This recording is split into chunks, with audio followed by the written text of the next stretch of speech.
चैत्र महिन्याच्या शुद्ध नवमीचा तो पवित्र दिवस. धरतीवर जणू दिव्य प्रकाश उतरला. आकाशात शुभ संकेतांचा गजर आणि त्या अद्भुत क्षणी जन्म झाला एका अलौकिक शक्तीचा. अयोध्यानगरी सोन्याच्या तेजात न्हालेली, रस्त्यांवर आनंदाचा उत्सव, प्रजेच्या चेहऱ्यावर अमर समाधान. संपूर्ण राज्य सुख, समृद्धी आणि वैभवाने भरलेलं होतं. पण या अपार आनंदाच्या मागे एक शांत, खोल दुःख लपलेलं होतं. ही केवळ एक कथा नाही, ही आहे मर्यादा पुरुषोत्तम प्रभू श्रीरामांची दिव्य गाथा. जय श्रीराम. मंडळींनो, आपल्या सर्वांचे अमृत भक्ती या पवित्र आणि भक्तिमय चॅनलमध्ये मनःपूर्वक स्वागत आहे. राजा दशरथ, पराक्रमी, युद्धात अजिंक्य, धर्मनिष्ठ, प्रजेवर अपार प्रेम करणारा. प्रजेसाठी तो देवासारखा होता, पण स्वतःच्या मनात तो तुटत चालला होता. रात्रीच्या शांततेत राजमहालाच्या एका कोपऱ्यात राजा दशरथ एकटाच बसलेला असायचा. डोळ्यात विचार, मनात वेदना. कारण त्याच्याकडे सगळं होतं, पण एक गोष्ट नव्हती.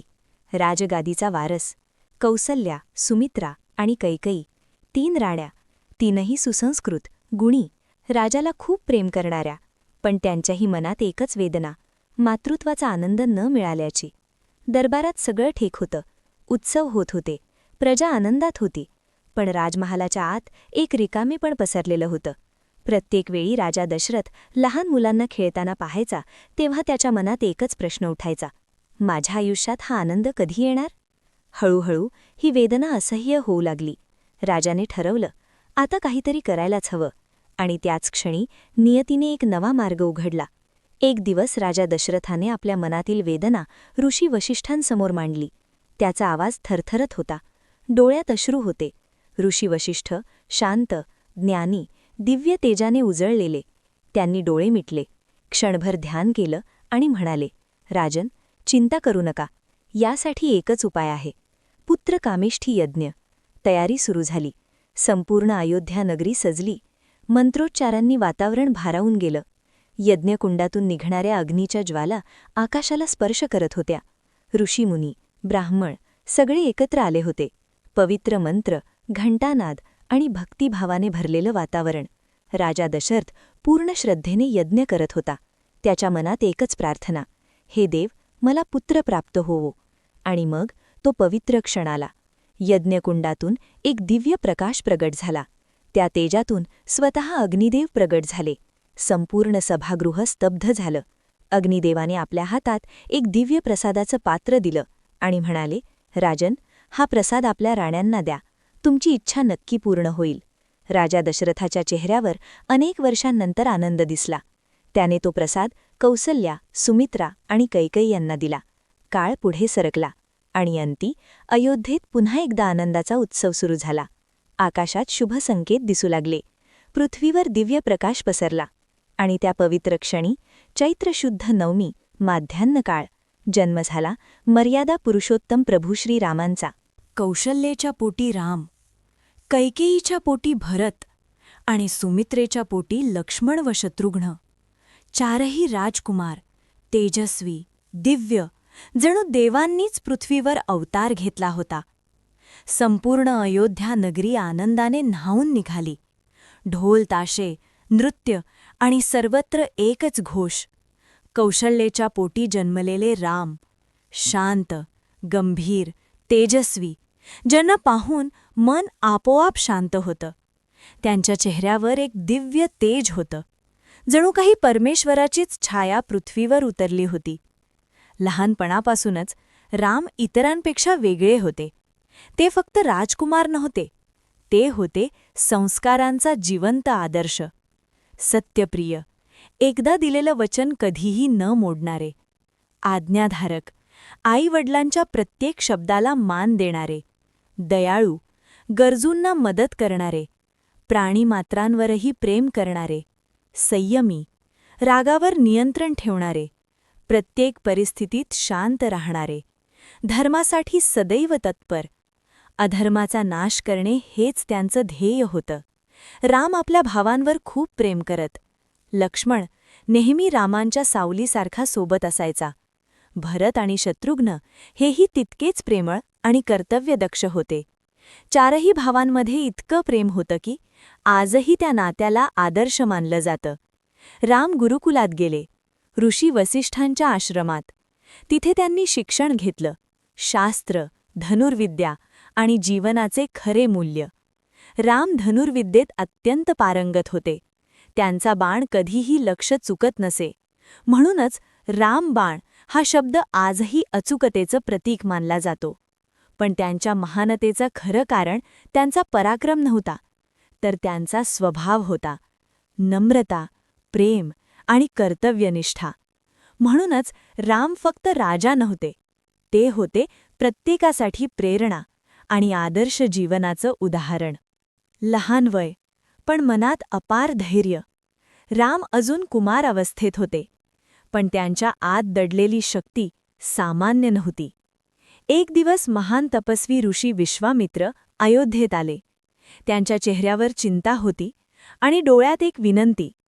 त्यांनी राजा दशरथाला सांगितलं, राजन, माझ्या यज्ञावर राक्षस वारंवार विघ्न आणतात, धर्म नष्ट करण्याचा प्रयत्न करतात.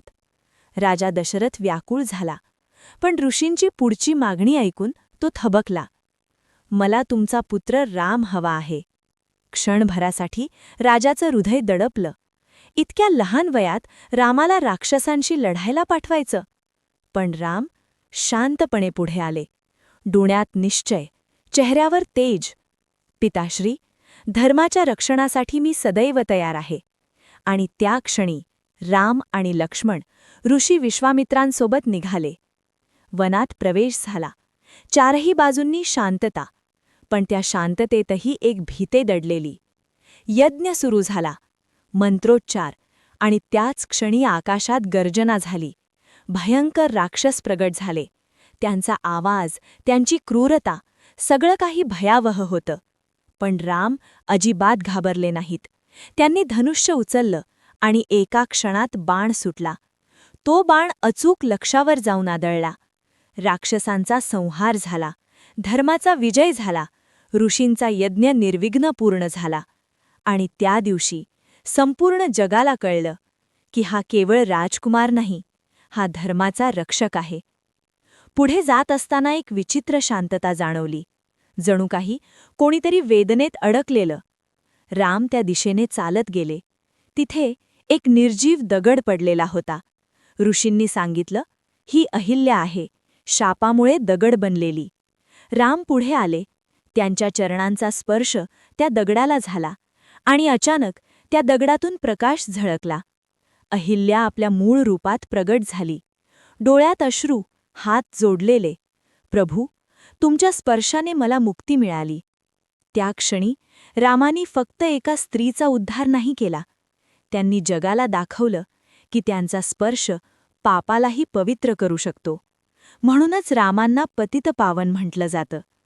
तो दिवस, तो क्षण रामाच्या महानतेची पहिली झलक होती. काळ पुढे सरकला. राम आणि लक्ष्मण ऋषी विश्वामित्रांसोबत मिथिला नगरीकडे निघाले. मिथिला, राजा जनकाची पवित्र नगरी. संपूर्ण शहर सजलेलं, रस्त्यांवर फुलांची उधळण, आकाशात मंगलध्वनी. कारण आज होता एक अद्वितीय सोहळा, सीता स्वयंवर.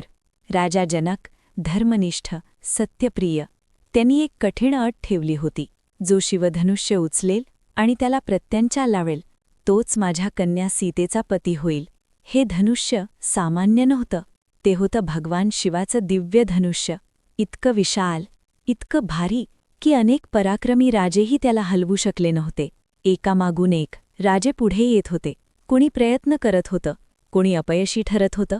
सभागृहात कुजबूज सुरू झाली. कोण उचलेल हे धनुष्य? सीता हातात वरमाला घेऊन उभी होती. डोळ्यात आशा, मनात प्रार्थना की जो माझा पती होईल तो धर्मशील, पराक्रमी आणि आदर्श असावा.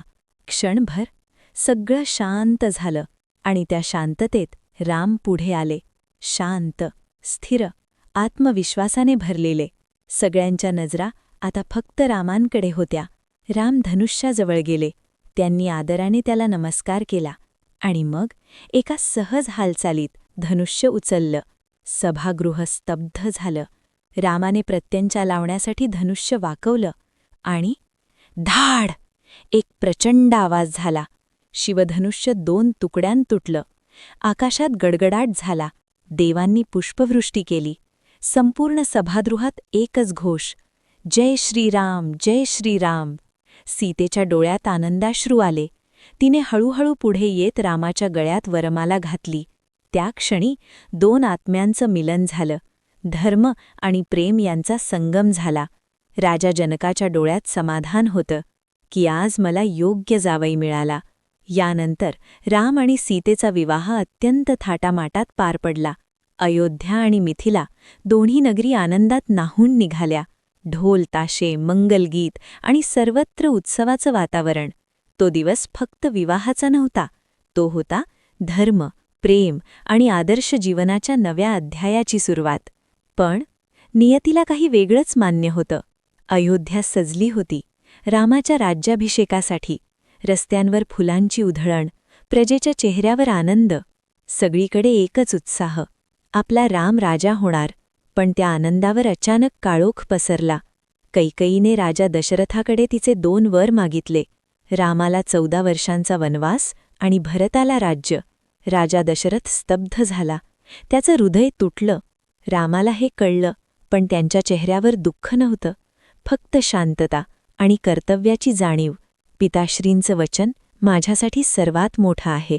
रामाने क्षणाचाही विलंब न करता राज्य, वैभव, सुख सगळं सोडलं आणि वनवास स्वीकारला. आणि अशा प्रकारे राम, सीता आणि लक्ष्मण 3ही जण वनाच्या दिशेने निघाले. अयोध्या रडत होती. प्रजा व्याकुळ झाली होती. राजा दशरथ रामाच्या विरहात तुटून गेला. वनात राम, सीता आणि लक्ष्मण साधं जीवन जगत होते. शांतता, निसर्ग आणि त्यातलं एक साधं पण सुंदर आयुष्य. पण अधर्म पुन्हा जागा झाला. एक दिवस लंकाधिपती रावण कपटाने सीतेचं अपहरण करून घेऊन गेला. तो क्षण रामासाठी सर्वात वेदनादायक होता. सीता! वनात रामाचा आक्रोश घुमला. आणि इथून सुरू झाली एक महान लढाई. धर्म आणि अधर्म यांच्यातील महासंग्राम.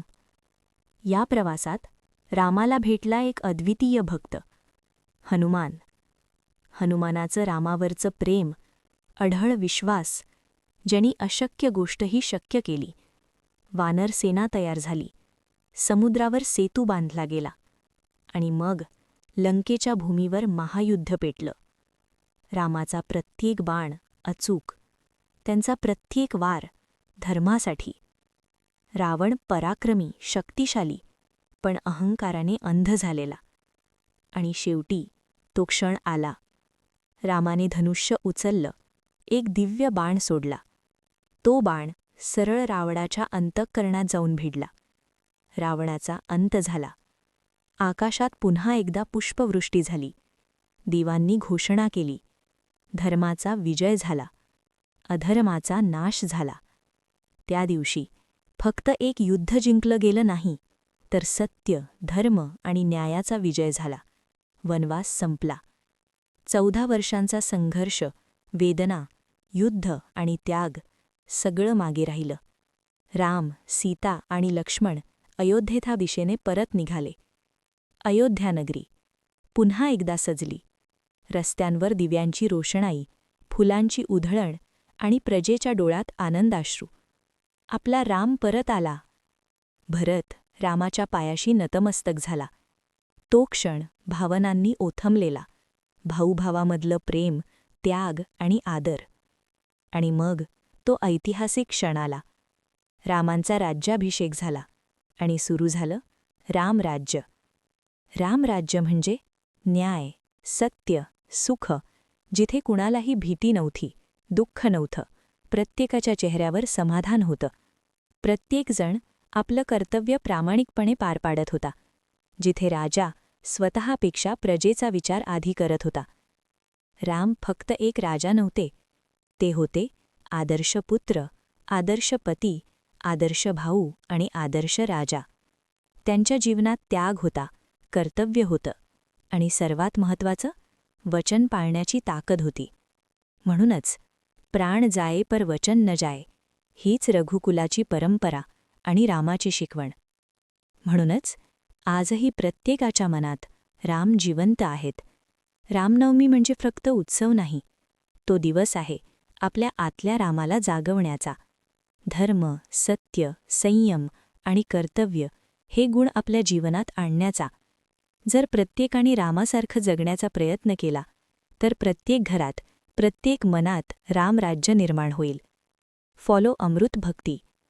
जर तुम्हाला ही श्रीरामांची दिव्य कथा आवडली असेल तर व्हिडिओला नक्की लाईक करा, आपल्या मित्रपरिवारासोबत शेअर करा आणि अशाच भक्तिमय कथा पाहण्यासाठी अमृत भक्ती चॅनलला सबस्क्राईब करायला विसरू नका. जय श्रीराम, जय हनुमान.